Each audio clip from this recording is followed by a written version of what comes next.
Nibyo ndabakiriye mbahaye ikaze mbifurije kugubwa neza uyu munsi tariki 20 z'ukwezi kwa mbere umwaka w'ibihumbi 2026 aho twongeye kugaruka muri studio kugira ngo turebe amwe mu makuru agezweho kugeza kuri isaha ni hirya no hino ni ku butaka bw'Uburasirazuba bwa Repubulika Iharanira Demokarasi ya Kongo. Ni amwe mu makuru akomeye cyane kandi y'ingenzi akomeje kugenda amenyekana.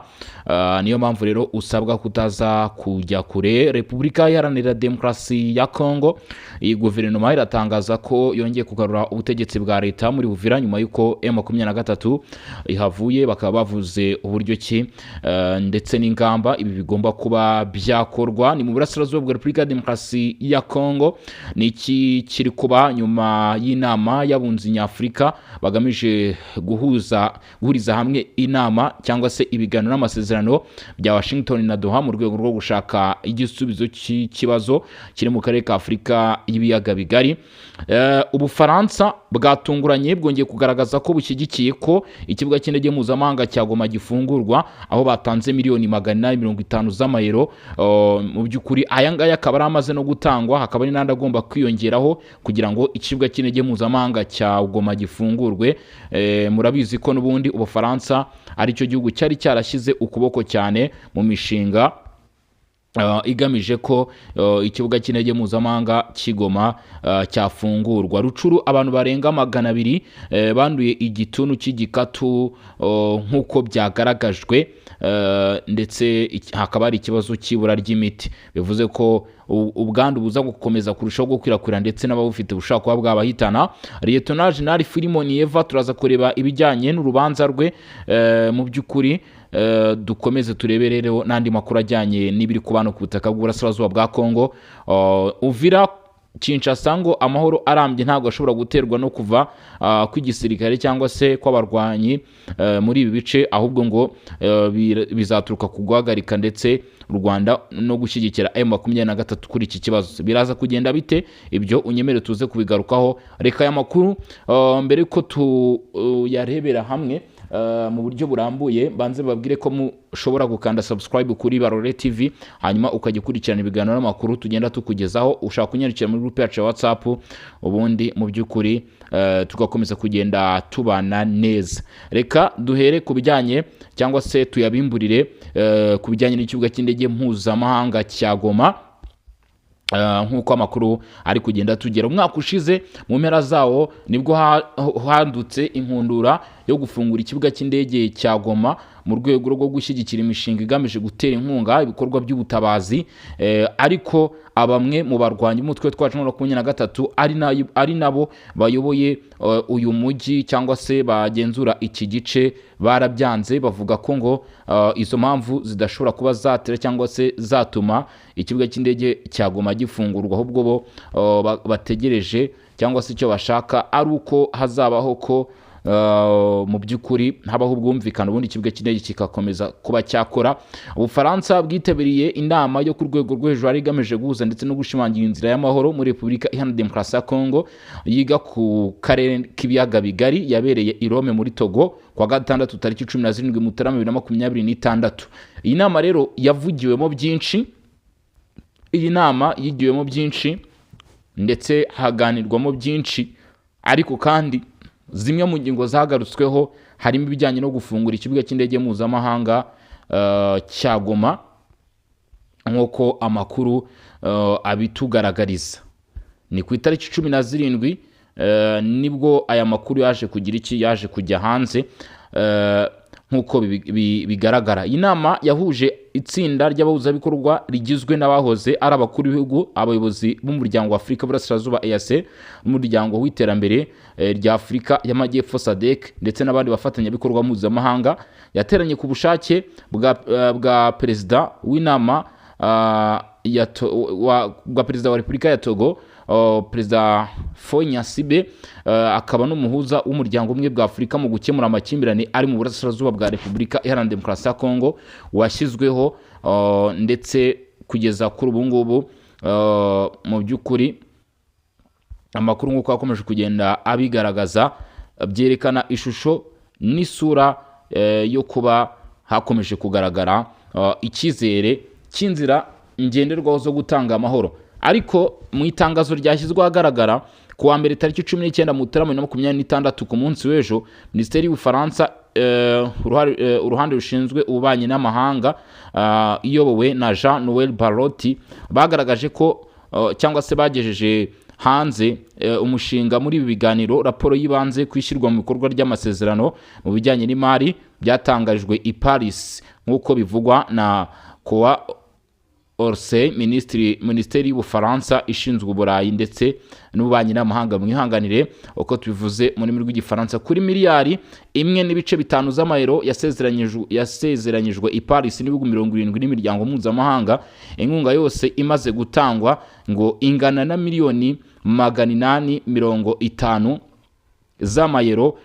Aya ngo yaba yaramaze gutangwa, bivuze ko abura birumvikana ko mu by'ukuri ntabwo ari menshi cyane, nubwo wumva ko ari amafaranga menshi cyane. Miliyoni 850 kuri miliyari 1.5 urumva ko yaje. Ubufaransa rero kavuga ko ayo mafaranga amaze kuba yakusanwa nyuma y'inama y'i Paris yo ku itariki 30 Ukwakira 2025 kigamijwe n'amahoro n'iterambere mu karere k'ibiyaga bigari, ndetse habayeho kuyoborwa kwa Togo. Ubufaransa bwongeye gushimangira ko ikibazo cy'ubutabazi mu burasirazuba bwa Kongo n'ibihugu byo mu biyaga bigari kigomba kwihutishwa. Rome bagaragaje ko raporo y'ibanze y'iterambere kwishyirwa mu bikorwa ry'amasezerano y'imari yatangajwe mu nama i Paris muri miliyari 1.5 z'amayero yasezeranyijwe i Paris n'ibihugu 70 n'imiryango mpuzamahanga. Inkunga yose yihutirwa y'ubutabazi ingana na miliyoni mu by'ukuri 850 z'amayero yamaze gutangwa. Ubufaransa bwishimiye amasezerano y'ibihugu byitabiriye kandi bushishikariza abataratanga inkunga kubikora mu byumweru biri imbere nk'uko Minisiteri y'Ubufaransa ishinzwe ububanyi n'amahanga ibivuga, kugira ngo mu by'ukuri habaho ko mu by'ukuri iki gihugu cya Repubulika ya Demokarasi ya Kongo kibona amahoro. Ariko Ubufaransa bwo bugashyira imbere gahunda yo kuba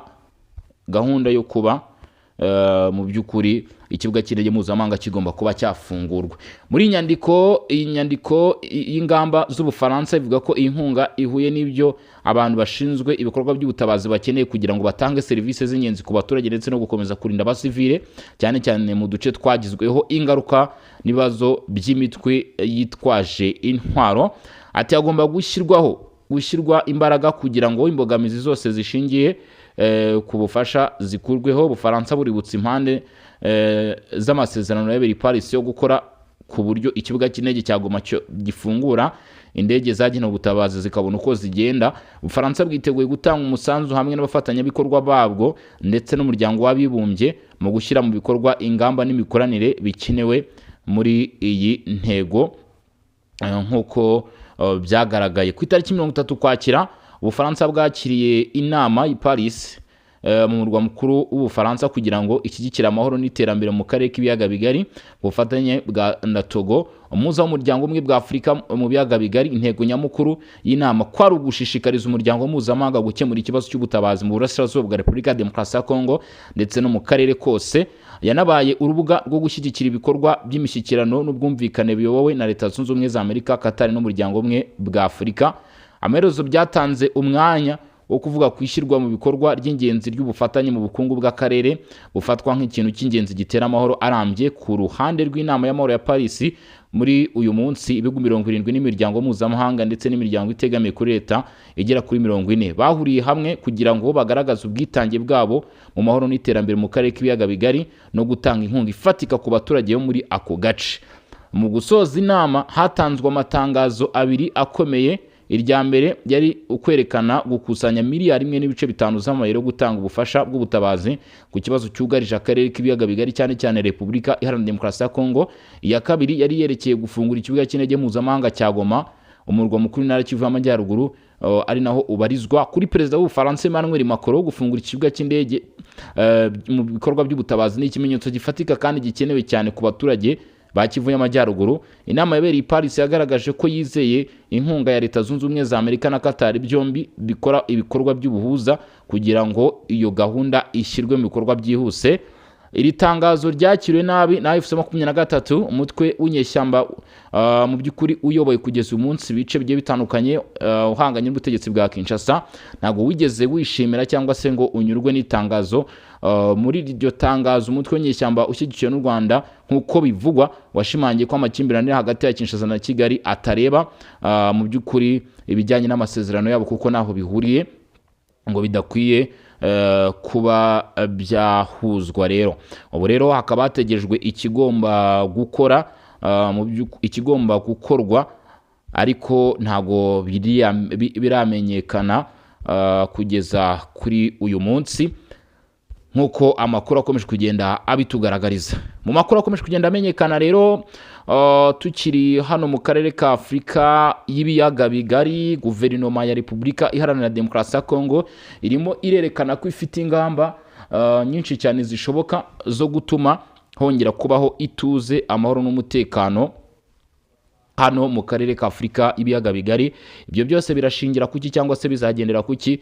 Bikaba bigomba kugendera ku kuba ibi bice bigomba kugarurwamo ubuyobozi bwa guverinoma nk'uko bigaragara cyangwa se byongeye kwerekanwa. Ibinyamakuru byo mu Rwanda byagize perezida w'u Burundi umusazi cyangwa se byamuhinduye umusazi ku byerutse gutangaza aho perezida w'u Burundi ngo Evariste Ndayishimiye yongeye kugaragaza u Rwanda nk'ikibazo ku mutekano mu karere, avuga ko utatandukanya ingabo zarwo n'imitwe nka Red Tabara ndetse na 23. Ibi rero ibitangazamakuru bikaba byagaragaje ko ngo biri kwamaganirwa kure ndetse ngo ibyo yavuze byaba mu by'ukuri ari ibinyoma. Ngo yirengagiza ubufatanye bw'ingabo za Repubulika Iharanira Demokarasi ya Kongo n'umutwe wa FDLR ugizwe n'abasize bakoze jenoside yakorewe Abatutsi wahawe intebe muri Repubulika Demokarasi ya Kongo. Igitangazamakuru cyo mu Rwanda gikomeza kivuga ko ngo ibyo yabigarutseho mu kiganiro yagiranye n'umunyamakuru Harien Valisi Victoria, umwe mu bazwiho kuba ari umuzindaro w'ubutegetsi bwa Repubulika Demokarasi ya Kongo ngo ndetse n'abambari babo. Igitangazamakuru kigakomeza kivuga ko ngo uyu munyamakuru wabazaga mu rurimi rw'icyongereza Ndayishimiye akamusubiza mu rw'igifaransa. Ikiganiro kirambuye cyatambutse kuri RTNC gifite iminota 45 ariko igice kinini cyo kwibasira u Rwanda. Mu magambo ya Ndayishimiye ngo avuga ku bibazo by'umutekano mu burasirazuba bwa Kongo, yashinje u Rwanda kuba ari rwo ntandaro y'ibibazo by'akarere, arugaragaza nk'urudashyigikiye amahoro. Ndayishimiye yatangiye ashima ko u Rwanda na Repubulika Demokarasi ya Kongo byashyize umukono ku masezerano y'amahoro bifashijwe na Leta Zunze Ubumwe za Amerika, ariko yongera kwinyuramo ngo anenga agaragaza ko nta musaruro yatanze. Ati numvaga ko ubwo imiryango mpuzamahanga ibireba igihugu gikomeye nka Amerika kikaba cyarafashije muri aya masezerano no kuri inshuro amasezerano azashyirwa mu bikorwa, ariko nyuma nasanze ari ibinyoma kubera ko akimara gusinywa intambara yahise itangira. Byanteye ubwoba, ariko ntekereza ko kugira ngo ikibazo ugikebure ni uko ushyira ku meza impamvu nyayo yacyo. Hari aho uyu mukuru w'igihugu yageze avuga ko ayo masezerano arimo uburyarya kuko ngo u Rwanda rwemeye kuyasinya kandi rugasubira inyuma rukubura imirwano. Yongeye gusa n'uwisama yasandaye ngo avuga ko yiteze ko azashyirwa mu bikorwa kuko ashyigikiwe n'ibihugu bikomeye birimo na Amerika yafashije kugira ngo agerweho. Imirwano Ndayishimiye yavuze yakomeje niyabereye mu bice bitandukanye byo mu kibaya cya Ruzizi, yasize umujyi wa Uvira ugiye mu biganza by'inyeshyamba z'umutwe wa 23 mu rwego rwo gufasha abaturage nk'uko izi nyeshyamba zibivuga. Ndayishimiye kandi avuga ko mu gukemura ikibazo hasabwe kureba impamvu muzi, ntabwo ngo mu by'ukuri yaba yaravuze byinshi. Ati icyo ngewe mbona n'ubushake buke bw'u Rwanda kubera ko M23 nahuye nayo inshuro 7 yanyemereye ko ishaka amahoro, ishaka gukomeza ibiganiro by'amahoro, ariko nabonye ko hari undi ubyihisha inyuma, umwami ukomeza gushyigikira M23. Rero niba uwo mwami atabyemera nta na kimwe M23 izubahiriza. Ati rero ntekereza ko ubu ari umwanya wo gutuma u Rwanda rwumva neza mu gihe u Rwanda rwakemura rubyemeye, nzi ko amahoro yaboneka muri Repubulika Iharanira Demokarasi ya Kongo. Ayo ni amwe mu magambo ya Perezida Evariste Ndayishimiye w'u Burundi mu by'ukuri avuga kuri iki kibazo cyo muri Repubulika Demokarasi ya Kongo. Ndayishimiye udahwema kugaragaza ko u Rwanda rufite gahunda yo kuzatera u Burundi. Yongeye avuga ko ingabo z'u Rwanda zitoza umutwe wa Red Tabara ndetse ngo zigakorana na 23. Yagize ati iyo uvuze ko M23 y'u ifatanyije na Red Tabara n'intwaro y'u Rwanda nk'uko M23 ari intwaro y'u Rwanda, u Rwanda rutoza abanyabyaha b'abarundi kugira ngo umunsi umwe ruzatera Burundi. Rero muri intambara u Rwanda rwabohereje kwitoza no kurwana. Yongeye ati barwana bafatanyije na M23, ntabwo byakorohera gutandukanya M23, Red Tabara ndetse n'ingabo z'u Rwanda, ntabwo byakorohera kuko ni bamwe. Aya n'amagambo ya Evariste Ndayishimiye ashimangira ko Red Tabara ndetse mu by'ukuri usibye Red Tabara na M23 ngo ari ibikoresho by'u Rwanda ku kibazo cyo mu burasirazuba bwa Repubulika Iharanira Demokarasi ya Kongo. Nkubutsa ko u Rwanda ruhakana ibyo byose. Hagati aho ngaho hari icyemezo cyafashwe. Guverinoma ya Repubulika ya Demokarasi ya Kongo iratangaza ko igiye gushyira mu bikorwa gahunda yo kugarura buhoro buhoro ubutegetsi bwa leta mu mujyi wa Uvira no mu turere tuhakikije. Ngo iyi ni gahunda ikubiyemo ingamba zihuriyeho z'umutekano, ubutabera n'ubutabazi zigamije kugarura umutekano mu buryo burambye, kurengera abaturage b'abasivile no guteza imbere ituze ry'iki gice. Iki cyemezo gifashwe nyuma y'ikurwa ku ngufu rya FC23 mu bice bigaruriye rishyigikiwe n'ingabo z'u Rwanda mu mujyi wa Uvira kuva mu byabo byabanje no gusahura kenshi no kwiba byinshi. Iterambere ry'igihe kimwe. Ati kuri guverinoma ya Kongo uku kuva muri iki gice ntabwo ari ikimenyetso cy'iherezo ry'ubugizi bwa nabi cyangwa ngo bigaragaze impinduka nyayo ku bijyanye n'umutekano rusange, ngo ahubwo ni ikintu cy'inshuro imwe gusa. Guverinoma ikemeza ko ivuga ko igisubizo cyonyine cyemewe ari ukuva muri AFC23, ko igomba nyine guhagarara igahagarika ibikorwa byayo. Mu rwego rwo kugarura ubutegetsi bwa leta, guverinoma igaragaza ko izagaruka mu by'ukuri hakamanza kugaruka FARDC gisirikare, hakagaruka igipolisi ndetse izindi nzego zikagenda zubakira kuri izi z'umutekano. Mu itangazo ryasohotse kuwa mbere tariki 19 Mutarama, guverinoma ya Kongo yamaganye ukwimurwa mu gihugu ko abaturage b'abasivile cyane cyane abo mu muryango w'abanyamurenge, bivuga ko bamwe bahatiwe kuva muri Uvira ndetse na 23 kugira ngo bibe impamvu yo kuba hari umutwe w'ingabo ubutaka bwa Repubulika Iharanira Demokarasi ya Kongo. Harasuzumwa ingingo nyinshi cyangwa se ni byinshi biri kugenda bigarukwaho nyuma yuko M23 ivuye mu mujyi wa Uvira, ariko bikaba byarabaye ku gahato. Bikavuga ko rero ibingibi bigaragaza nanone indi ntambwe igereranwa n'insinzi imaze kuba yaterwa mu by'ukuri n'uruhande rwa leta ya Kinshasa. Hari rero itangazo ryaje gushyirwa hanze, ni itangazo ryari rigenewe abanyamakuru rya FARDC. Ati ingabo za Repubulika Demokarasi ya Kongo zitangaza ku baturage bo mu gihugu ndetse no ku rwego mpuzamahanga ko ku cyumweru tariki 18 Mutarama 2026 zafashe ubugenzuzi bw'umujyi wa Uvira mu ntara Kivu y'Amajyepfo, nyuma y'uko ingabo z'u Rwanda n'abarwanyi bafatanyije nazo bo mu mutwe wa AFC23 bawuvuyemo. Ngo izi ngabo kandi zinenga kandi zikamagana ibikorwa byo gusahura byakozwe mu buryo bwateguwe mu mujyi wa Uvira, byakozwe n'abasirikare bo mu ihuriro AFC23 mbere yuko bawusohokamo. Ngo bikavuga ko abaturage bagera kuri 20 bafatiwe muri ibyo bikorwa byo gusahura, bakaba barafashwe n'inzego z'umutekano kandi bazashyikirizwa ubutabera kugira ngo baryozwe ibyo bakoze. FARDC ikomeza kohereza ingabo zayo mu mujyi wa Uvira ndetse no mu nkengero zawo mu rwego rwo gushimangira umutekano wo gukomeza kugenzura ibirindiro byazo ndetse no kurinda abaturage ndetse n'imitungo yabo. Iri ni itangazo ryashyizweho umukono na Lieutenant Colonel Mongoba Huskei Maka, umuvugizi w'ingabo za Repubulika ya Demokarasi ya Kongo FARDC, ashimangira rero ibijyanye no kuva kwa 23 muri Uvira ndetse no gufatwa kwa Uvira ku ruhande rwa guverinoma no kwamagana ibikorwa birimo ubusahuzi n'ibindi byose by'amahano amarorerwa bigenda bikorwa rero hano muri ibi bice byo muri Kivu ya Majyepfo. Reka tunyarukire Bukavu turebe amakuru ari guturukayo nyuma yo kuva Goma ndetse tukava Uvira. Hari amakuru aturuka Bukavu nyuma yo gutsindwa kwa 23 ndetse na Nanga muri Uvira.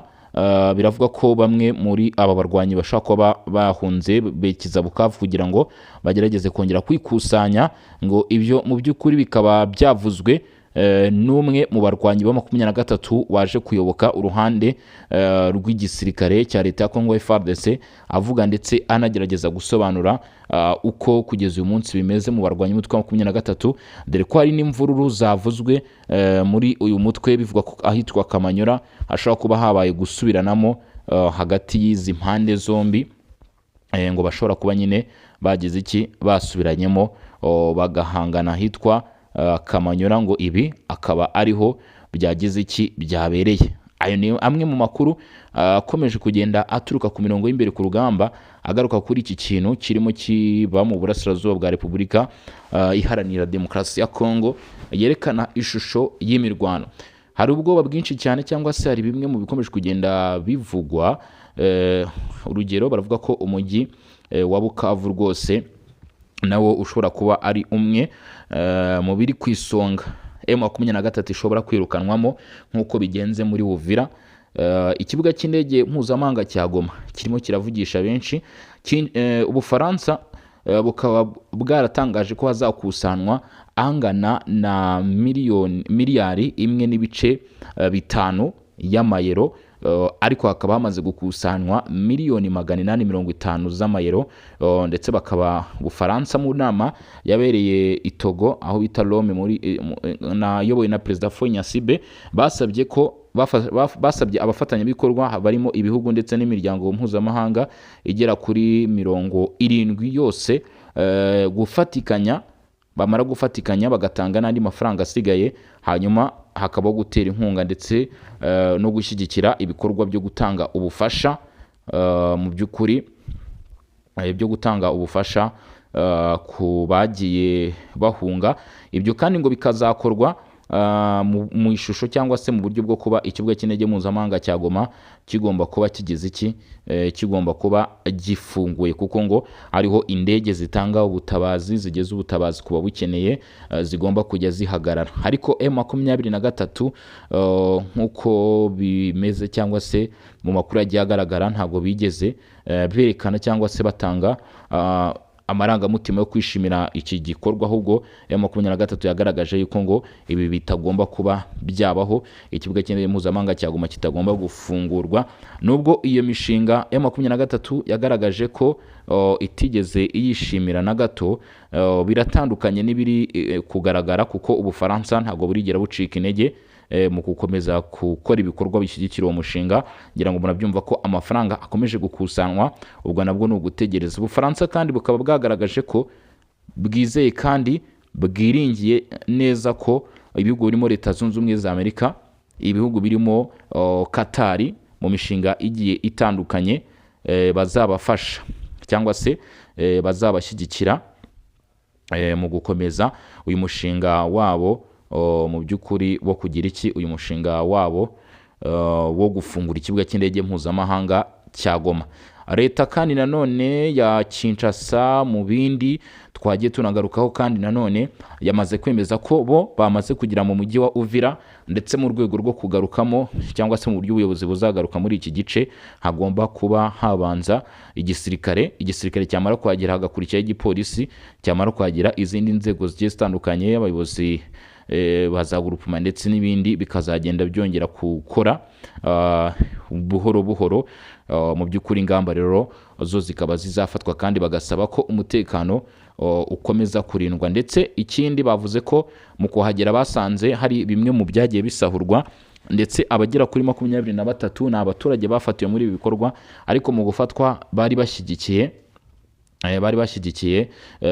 ibikorwa bya 23.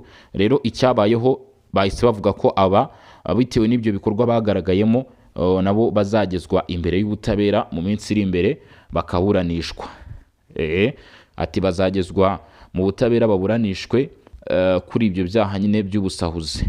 Mu yandi makuru kugeza kuri ubu ngubu hari amwe mu makuru yavugaga ko ngo abungo bw'abanyamurenge baba bari kwirukanwa mu mujyi wa Uvira, ngo ariko ibinyamara ni bimwe mu byateguwe n'umutwe wa 23 kugira ngo ugaragarize isi ko hari ikibazo.